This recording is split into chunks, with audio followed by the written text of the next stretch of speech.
नमस्कार स्टूडेंट्स, मैं doctor Sudesh Chaudhary physical chemistry YouTube channel में आप सभी का स्वागत करती हूँ। हम लोग बीएससी सेकेंड ईयर की फिजिकल केमिस्ट्री पढ़ रहे थे। इस फिजिकल केमिस्ट्री में मैं आप लोगों को फिफ्थ यूनिट इलेक्ट्रोकेमिस्ट्री सेकेंड पढ़ा रही थी। इसका एक वीडियो लेक्चर्स हमने आप लोगों को अपलोड कर दिया है। उस वीडियो लेक्चर्स में हमने सेल नोटिफिकेशन पढ़ा और रिवर्सिबल और इरिवर्सिबल सेल के बारे में स्टडी किया। इस चैप्टर में हम सारे के सारे रिवर्सिबल सेल के बारे में स्टडी करेंगे, इसलिए आपको फर्स्ट वीडियो लेक्चर देखना बहुत जरूरी है, क्योंकि अब आगे हम जो भी सेल लिखेंगे उनके नोटिफिकेशंस का यूज करते हुए लिखेंगे और उस नोटिफिकेशन से हमें ये पता चलेगा कि ये पार्ट एनोड का है और ये पार्ट कैथोड का है। इसलिए आप पहले फर्स्ट वीडियो को देखोगे, उसके बाद ही सेकंड वीडियो देखोगे। आज की वीडियो में हम जो नया टॉपिक पढ़ने जा रहे हैं वो पढ़ेंगे हम सेल पोटेंशियल और गिब्स फ्री एनर्जी, या कहें कि थर्मोडायनेमिक टर्म के बीच में क्या रिलेशन है। मींस इस सेल पोटेंशियल की हम थर्मोडायनेमिक स्टडी कर रहे हैं। तो नया टॉपिक क्या पढ़ रहे हैं हम?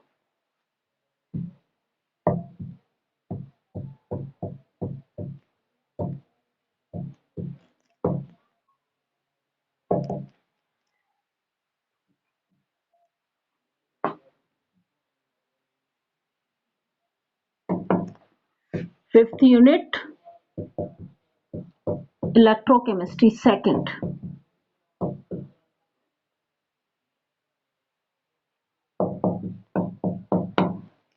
उसमें हम आज टॉपिक पढ़ेंगे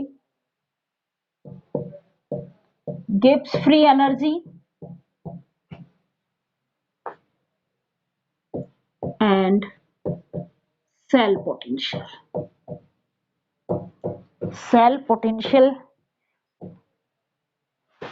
ई और Gibbs free energy del G, इनके बीच में क्या रिलेशन है वो स्टडी करेंगे हम। अब देखो, कौन सा सेल यूज करेंगे हम? रिवर्सिबल सेल के बारे में स्टडी करेंगे। रिवर्सिबल सेल, कल के वीडियो में मैंने आपको बताया था कि जब अपोजिंग फोर्स और ड्राइविंग फोर्स के बीच में डिफरेंस बहुत कम होता है तो उस सेल को हम क्या कहते हैं? रिवर्सिबल सेल कहते हैं। रिवर्सिबल सेल में जो बहने वाली विद्युत धारा है उसका मान बहुत कम होता है। रिवर्सिबल सेल में जो इलेक्ट्रिसिटी पास हो रही है उस इलेक्ट्रिसिटी की वैल्यू बहुत कम होती है। Value of electricity is very low. और जब बहुत छोटे छोटे टुकड़ों में जो वर्क किया जा रहा है, इस सेल के द्वारा जो वर्क होगा उसको हम इलेक्ट्रिक वर्क कहेंगे। और ये जो इलेक्ट्रिक वर्क है, इस सेल के द्वारा जो वर्क किया जा रहा है, ये वर्क कैसा होगा? मैक्सिमम वर्क होगा। कैसा होगा? मैक्सिमम वर्क होगा। क्योंकि हमने थर्मोडायनेमिक्स में पढ़ा था कि किसी भी रिवर्सिबल प्रोसेस के द्वारा जो वर्क किया जाता है उसकी वैल्यू मैक्सिमम होती है। क्यों? क्योंकि ये जो वर्क होता है ये छोटे छोटे टुकड़ों में वर्क हो रहा है, इसलिए इस वर्क से एफिशिएंसी सबसे ज्यादा होती है, इसकी वैल्यू सबसे ज्यादा होती है। हम कौन सा सेल काम में ले रहे हैं? Reversible cell. मीन्स यहाँ पे बहुत इनफाइनेटली चेंजेस किए जाते हैं, बहुत कम चेंजेस किए जाते हैं, इसलिए इसके द्वारा जो इलेक्ट्रिक वर्क होता है वो कैसा होता है? मैक्सिमम वर्क होता है। और इस वर्क की जो वैल्यू है वो डिपेंड करेगी इसमें बहने वाली इलेक्ट्रिसिटी की क्वांटिटी और इस सेल के ऊपर लगने वाले इलेक्ट्रोमोटिव फोर्स के ऊपर। तो इसमें जो ये जो वर्क किया जा रहा है इलेक्ट्रिक वर्क, ये वर्क होता है प्रोडक्ट किसका? इलेक्ट्रिसिटी क्वांटिटी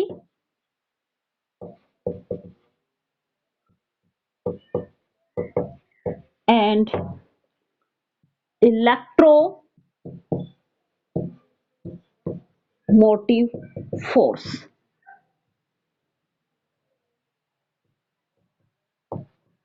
इन दोनों के प्रोडक्ट के इक्वल होता है। क्लियर? तो इलेक्ट्रिक वर्क, ये वर्क हो गया हमारे पास electric quantity, electricity quantity.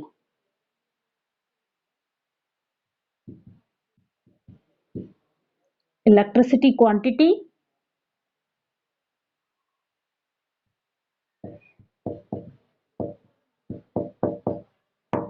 N2 में इलेक्ट्रोमोटिव फोर्स EMF। मान लो एक सेल लिया और इस सेल में, ये जो रिवर्सिबल सेल है, इस सेल में जो रिएक्शन हो रही है वो n ग्राम इक्विवेलेंट वेट वाले रिएक्टेंट मॉलिक्यूल्स किसमें कन्वर्ट हो रहे हैं? प्रोडक्ट में। इन ए सेल, इस सेल में n ग्राम इक्विवेलेंट वेट, इक्विवेलेंट रिएक्टेंट किसमें कन्वर्ट हो रहे हैं? प्रोडक्ट में। तो इस सेल के रिएक्शंस में कितने इलेक्ट्रॉन्स पार्टिसिपेट करेंगे? n, क्योंकि हमें पता है कि सेल में जो रिएक्शन होती हैं वो रिडॉक्स रिएक्शन होती है। कैसी होती हैं? Redox reactions means electron exchange reaction होती है। इलेक्ट्रॉन एक्सचेंज रिएक्शन होती है। यहां पे कितने ग्राम इक्विवेलेंट रिएक्टेंट चेंज हो रहे हैं? n ग्राम। तो इलेक्ट्रॉन्स भी कितने पार्टिसिपेट करेंगे? n इलेक्ट्रॉन्स पार्टिसिपेट करेंगे। Participate in a cell reaction. और हमें पता है कि जब 1 ग्राम इक्विवेलेंट वेट इतने रिएक्टेंट कन्वर्ट होते हैं, क्योंकि हमने फैराडे लॉ पढ़ा था और फैराडे लॉ में हमने कहा था कि जब 1 ग्राम इक्विवेलेंट वेट वाले डिपॉजिट, कोई भी इलेक्ट्रोलाइट जो है वो डिपॉजिट होता है या लिबरेट होता है, तो इसमें बहने वाली इलेक्ट्रिसिटी जो है वो 1 फैराडे के इक्वल कहलाती है। यहाँ पे कितने हो रहे हैं? n ग्राम। तो कितनी होगी ये इसमें बहने वाली इलेक्ट्रिसिटी की वैल्यू? इलेक्ट्रिसिटी वैल्यू या क्वांटिटी कितनी हो गई? n into F. यदि उस सेल का electromotive force, if EMF of the cell is E, तो इसके द्वारा जो वर्क किया गया है, कौन सा? इलेक्ट्रिक वर्क, उस वर्क की क्वांटिटी क्या हो जाएगी? इलेक्ट्रिक वर्क, उसकी क्वांटिटी क्या हो जाएगी? इलेक्ट्रिसिटी तो कितनी पास हो रही है? NF। और सेल का इलेक्ट्रोमोटिव फोर्स क्या है? E। इन दोनों का प्रोडक्ट के इक्वल ही तो होगी, मीन्स क्या हो गई? NFE। एक इक्वेशन तो ये है। अब ये जो इलेक्ट्रिक वर्क किया जा रहा है, इस वर्क को करने के लिए वो सिस्टम अपनी इंटरनल एनर्जी यूज करता है, जिससे उसके अंदर गिब्स फ्री एनर्जी चेंज आती है। मीन्स ये जो वर्क हो रहा है ये गिब्स फ्री एनर्जी चेंज के कारण हो रहा है। तो गिब्स फ्री एनर्जी चेंज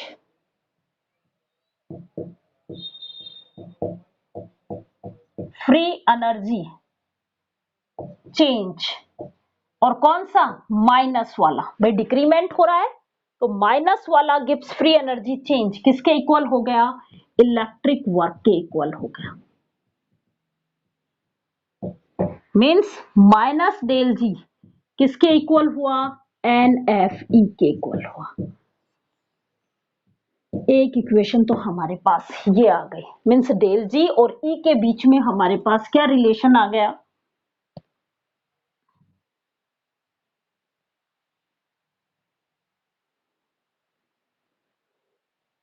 जब डेल जी हमारा नेगेटिव होगा तो ई जो है इलेक्ट्रोमोटिव फोर्स, भाई डेल जी नेगेटिव, डेल जी किसके इक्वल है, ई के इक्वल। तो डेल जी की वैल्यू नेगेटिव हुई तो ये नेगेटिव और ये नेगेटिव किस में कन्वर्ट हो गया, पॉजिटिव में, मीन्स ई कैसा होगा, पॉजिटिव। और उस केस में हमारा सिस्टम, जब डेल जी की वैल्यू हमें पता होती है कि डेल जी नेगेटिव होता है तो सिस्टम कैसा होता है, स्पॉन्टेनियस। तो जब डेल जी नेगेटिव है तो ई ऑटोमेटिकली पॉजिटिव होगा। रिलेशन निकाल लिया हमने कि डेल जी जब नेगेटिव होता है तो ई हमारा कैसा है, पॉजिटिव।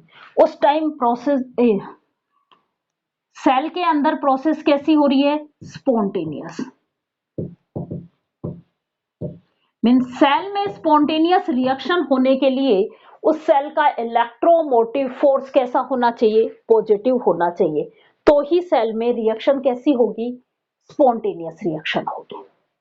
डेल जी जब पॉजिटिव होता है उस केस में हमारे पास ई की वैल्यू क्या आ जाएगी, नेगेटिव। भाई ये डेल जी पॉजिटिव, पॉजिटिव और नेगेटिव, नेगेटिव ही आया तो ई की वैल्यू हमारे पास कैसी आ जाएगी, नेगेटिव। और जब डेल जी पॉजिटिव होता है तो रिएक्शन कैसी होती है, नॉन स्पॉन्टेनियस। मीन्स उस रिएक्शन, उस सेल के अंदर जो रिएक्शन हो रही है वो कैसी होती है, नॉन स्पॉन्टेनियस रिएक्शन होती है।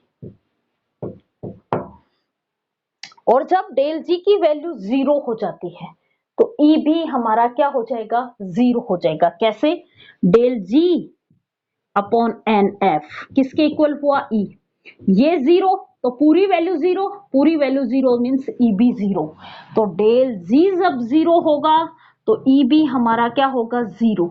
और हमारा सिस्टम जो है वो इक्विलिब्रियम स्टेट में होगा, इक्विलिब्रियम स्टेट या इक्विलिब्रियम पोजीशन में रहेगा। मीन्स इससे कोई भी इलेक्ट्रिसिटी पास नहीं होगी। ये हमने गिब्स फ्री एनर्जी और सेल पोटेंशियल के बीच में रिलेशन निकाल लिया कि यदि सेल पोटेंशियल की वैल्यू, किसी भी सेल के सेल पोटेंशियल की वैल्यू पॉजिटिव होती है तो रिएक्शन स्पॉन्टेनियस होगी उस सेल की, और यदि नेगेटिव होती है तो उस सेल की रिएक्शन नॉन स्पॉन्टेनियस होगी। और यदि 0 होती है तो वहां वो जो सेल है वो इक्विलिब्रियम स्टेट में रहेगा। अब हम इस E और बाकी के थर्मोडायनेमिक्स पैरामीटर के बीच में रिलेशन स्टडी करेंगे। बाकी के थर्मोडायनेमिक पैरामीटर कौन से हैं, डेल H और डेल S। थर्मोडायनेमिक पैरामीटर्स के बीच में हम रिलेशन स्टडी करेंगे।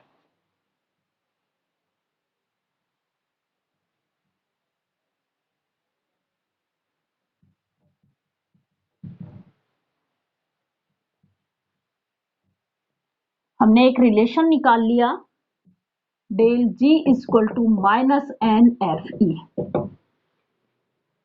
अब हमें डेल G और डेल H और डेल S के बीच एक रिलेशनशिप पता है गिब्स हेल्महोल्ट्ज इक्वेशंस के अकॉर्डिंग।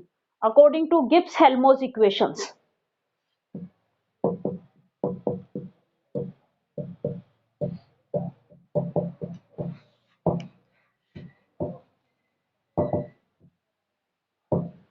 डेल G होता है del H plus T del G upon del T at constant pressure. ये हमने थर्मोडायनेमिक्स में गिब्स हेल्महोल्ट्ज इक्वेशंस पढ़ी थी, जिसमें डेल G इक्वल टू होता है del H plus T del G upon del T at constant pressure. ये equation number 1 है। इस इक्वेशंस में मैं इक्वेशन नंबर 1 से वैल्यू पुट कर रही हूं। ये इक्वेशन नंबर 2 है। इक्वेशन 1 से डेल जी की वैल्यू इक्वेशन नंबर 2 में पुट करो, आपके पास क्या आ जाएगा, एन एफ ई किसके इक्वल आ जाएगा, del H plus T del, अब इस डेल जी की जगह मैं वैल्यू पुट कर रही हूं minus N F E del T at constant pressure. n क्या है, नंबर ऑफ इलेक्ट्रॉन्स उस सेल में पार्टिसिपेट करने वाले, f क्या है, फैराडे, और दोनों की वैल्यू क्या होती है एक सेल के लिए, फैराडे तो सभी के लिए कांस्टेंट होता है, 96500 वैल्यू यूज करते हो 1 फैराडे, तो एफ भी क्या है आपका कांस्टेंट, और एन नंबर ऑफ इलेक्ट्रॉन्स, एक सेल के लिए नंबर ऑफ इलेक्ट्रॉन्स भी क्या है, कांस्टेंट है, ये भी क्या है हमारे कांस्टेंट। जब ये दोनों कांस्टेंट हैं तो इनका प्रोडक्ट एन एफ ये भी क्या होगा, कांस्टेंट होगा, और जब कांस्टेंट होगा तो इस पे डिफरेंशियल की का कोई भी इफेक्ट नहीं पड़ेगा, मींस ये एन एफ की वैल्यू जो है वो टेम्परेचर के साथ वेरी नहीं होती, not depend on the temperature.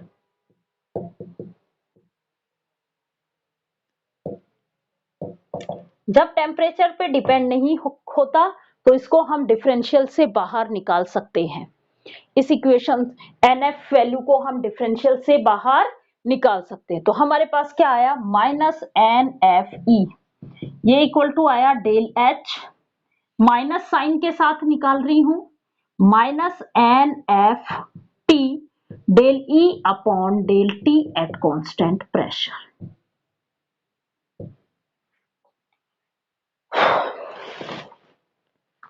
Del E upon del T at constant pressure.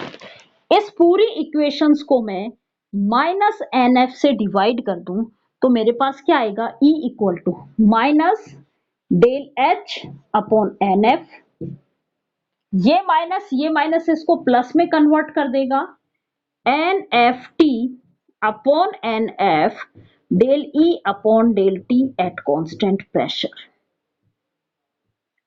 भाई इस पूरी इक्वेशंस को मैंने माइनस एन एफ से डिवाइड किया है, ये एन एफ से ये N F cancel out, means आपके पास equation I E equal to minus del H upon N F plus T del E upon del T at constant pressure.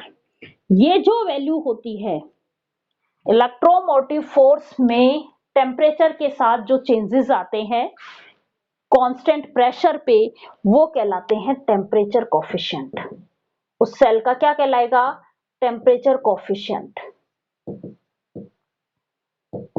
और किसी सेल के लिए ये टेम्परेचर कोफिशिएंट जो है वो कांस्टेंट होता है, मीन्स उस सेल के नेचर के ऊपर डिपेंड करता है, उसकी कैरेक्टरिस्टिक प्रॉपर्टी होती है।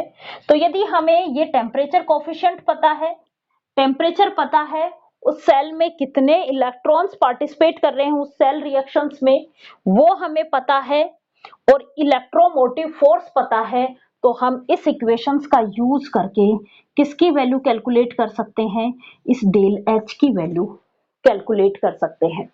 डेल एच क्या है, उस सेल रिएक्शंस में पार्टिसिपेट करने वाले जो रिएक्शन है उसमें होने वाली एंथैल्पी चेंज है। डेल एच क्या है, उस रिएक्शन, उस सेल के अंदर जो रिएक्शन हो रही है उस रिएक्शन की एंथैल्पी चेंज है। मीन्स अब हमने किसकी वैल्यू निकाल ली, इस डेल एच को भी हम आसानी से कैलकुलेट कर सकते हैं टेम्परेचर कोफिशिएंट का यूज करके। क्या वैल्यू आई, E equal to minus del H upon N F plus T del E upon del T at constant pressure. एक इक्वेशन हमारे पास ये आ गई। अब हम डेल एच की वैल्यू भी कैलकुलेट कर ली, डेल एस की वैल्यू भी कैलकुलेट कर ली।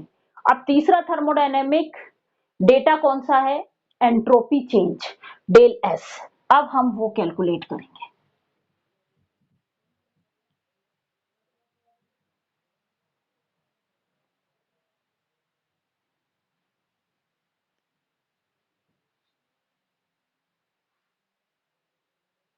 डेल एस की वैल्यू कैलकुलेट करने के लिए हम थर्मोडायनेमिक्स का एक रिलेशन यूज करते हैं, del G equal to del H minus T del S.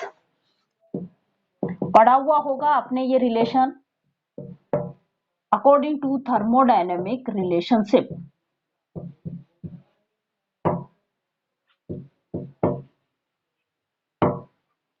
Del G is equal to होता है del H minus T del S.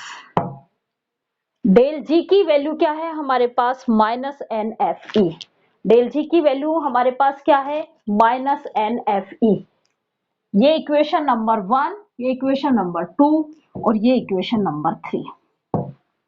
Equation number 1 से मैं डेल जी की वैल्यू इक्वेशन नंबर 3 में पुट कर रही हूं, तो मेरे पास क्या इक्वेशन आएगी, माइनस एन एफ ई, ये इक्वल टू होगा del H minus T del S. ये इक्वेशन नंबर हो गई 4। हमें किसकी वैल्यू निकालनी है, डेल एस की वैल्यू कैलकुलेट करनी है। तो इस बाकी के पोर्शन को दूसरी साइड भेज दो और इस टी डेल एस को इधर ले आओ।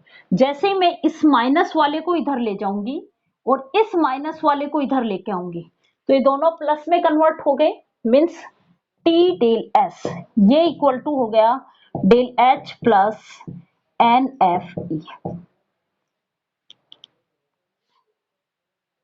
ई की जो वैल्यू है ये इक्वेशन नंबर 2 से इक्वेशन नंबर 5 में पुट करता हूं। ई की जो वैल्यू है इक्वेशन नंबर 2 से इक्वेशन नंबर 5 में पुट कर दो।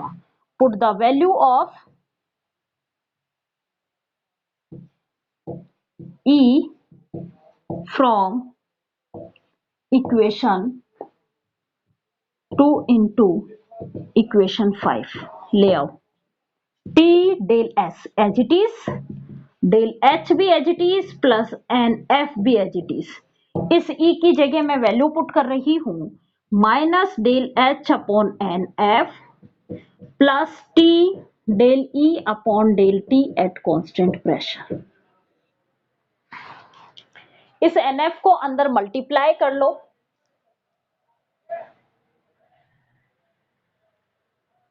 क्या आएगा, टी डेल एस ये इक्वल टू आ जाएगा डेल एच प्लस, ये एन एफ मल्टीप्लाई कर रही हूं और ब्रैकेट खोल रही हूं, तो यहां पे क्या आएगा, यहां माइनस है तो यहां माइनस आ गया, N F del H upon N F, इस एन एफ से एन एफ कैंसिल आउट, फिर क्या आएगा plus T N F del E upon del T at constant pressure.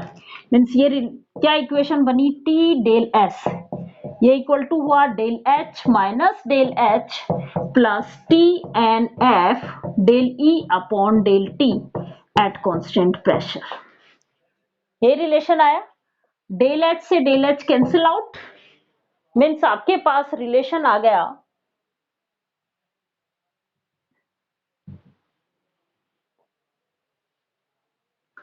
T del S is equal to T N F del E upon del T at constant pressure.